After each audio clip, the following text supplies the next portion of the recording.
Yung sa BIR box na po yan, very important po yan doon sa unexplained wealth, no? Kung this is the only way we can actually explain kung tama ba po yung naka-reflect sa SALN na declared asset, declared liability, at saka yung legal lawful income na tinatanggap na ating Vice Presidente. So inyong pong pagmamarka, sa pagkakaalam ko po, and Attorney J. Talosa can correct me if I'm wrong, it's not the stage of admissibility ng evidence. Para lang po mapresenta at masimplify kung ano yung ipepresenta ng mga possible na mga ebidensya.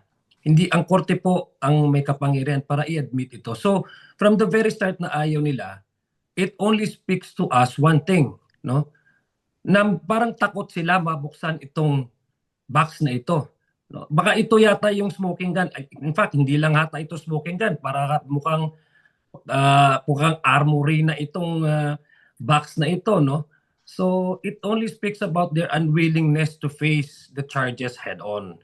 Kung may tamang proseso naman po na nilatag para maipresenta ng prosecution ang kanilang mga ebidensya na ayon naman sa rules ng Senate ay hindi naman itong punto ng pag-admit ng evidence but merely to mark the potential evidence that the prosecution would present, and then that stage alone, that early stage alone, i-object nila vehemently. Isa lang ang nasa utak ng ating taong bayan, sa isipan ng ating taong bayan. Natakot sila doon sa pagbubukas ng box na ito na galing sa BIR. Takot sila at wala silang maipaliwanag doon sa unexplained wealth na artikulo na kina-charge under the Articles of Impeachment.